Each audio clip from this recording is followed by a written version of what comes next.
บมือเนี่ยเย้แล้วก็พูดแต่นั่นรอเลยไม่ได้ใช่ค่ะเพลงต่อไปนะคะน้องมอขอคูดแล้วค่ะต่อไปเป็นเพลงเหมือนกับเพลงไล่มือหรือไล่เสียงนะคะเพลงยะวานะคะเพลงยะวาเป็นเพลงออกทางด้านแขกนิดหน่อยนะคะค่ะเชิญรับชมรับฟังค่ะเพลงยะวา喂，你用我那个，中了，人家俺那家金木给他，你这个币，你中了的，你狗嘞？你中了狗嘞呀？ใครที่มีลูกหลานก็มาฝากเรียนดนตรีกับเราได้นะคะคุณครูป้องคุณครูเอมนะคะแล้วคุณครูสุจิตเป็นผู้ฝึกซ้อมอยู่ค่ะต่อให้ช่วยย้ำไปเถอะนะ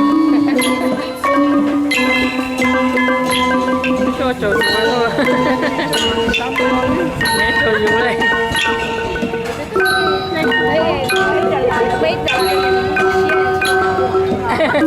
เพลงนี้ชื่อเพลงยะวานะคะเป็นเพลงไล่เสียงนะคะจะไทยก่อนที่เราจะไปเรียนเพลงอื่นไม่แต่ละท่านต้องเชียร์เพลงอะไรเขาบอกที่ไหนตัวละ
说到九九数，สารนุชอบแค่ขโมยเอาชิจังก็ได้เพลงต่อไปเป็นเพลงล่องแม่ปิงนะคะเป็นเพลงทำนองทางเหนือนะคะ你说那多要看了，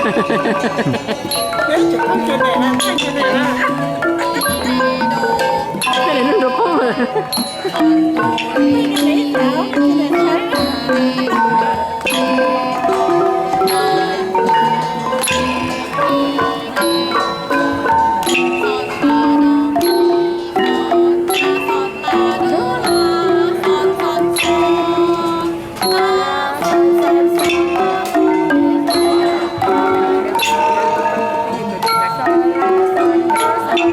ข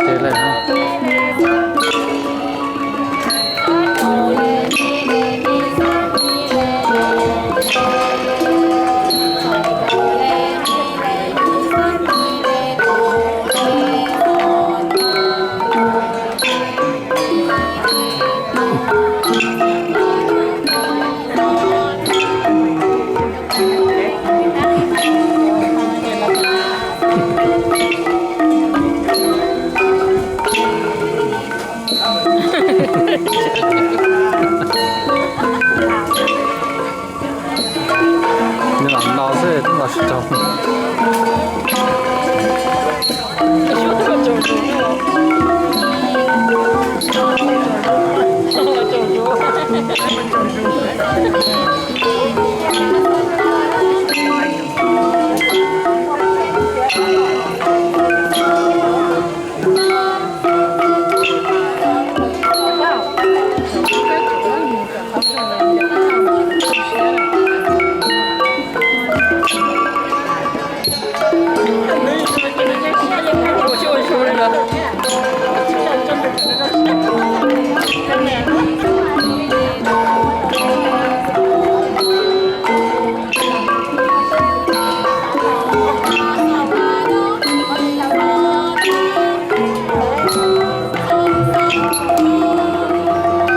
ค่ะจบไปแล้วค่ะ ขอบคุณมากค่ะ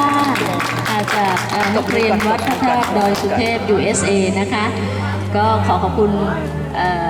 ทุกท่านที่มาฟังนักเรียนของเรานะคะวันนี้คุณป้าสุเทินนะคะ เลยมีรางวัลให้ เดี๋ยวจะให้คุณครูใหญ่นะคะคุณครูใหญ่คุณครูตู่ของเราเชิญข้างบนเลยค่ะ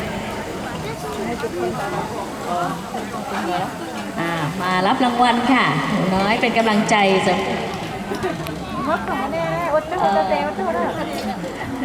มาให้ทุกคนเลยค่ะคริสโตเฟอร์มาก่อนเลยค่ะ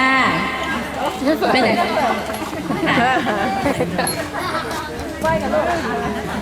ค่ะเดี๋ยวถ่ายรูปหน่อยจับไปลูกจับไป thank you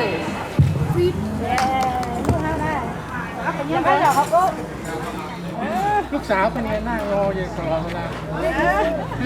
เขาสนใจจริง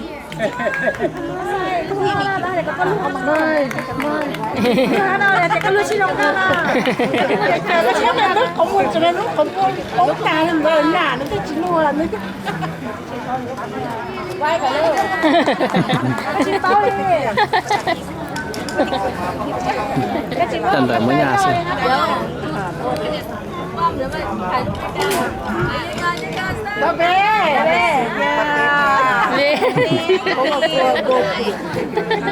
Số chỉ cho số là chẳng là.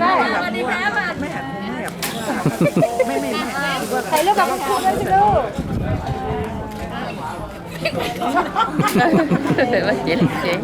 Đâm bài rồi ha.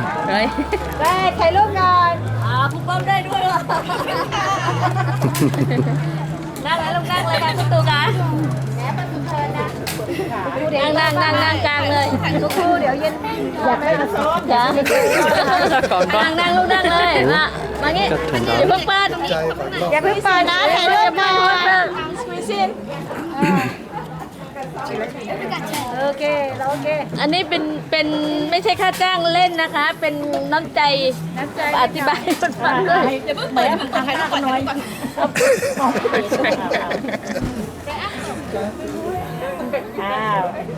ก็ได้ โอเคมองไม่เห็นนั่นน่ะเอาบางทีเขามาทางนี้นี่ค่ะ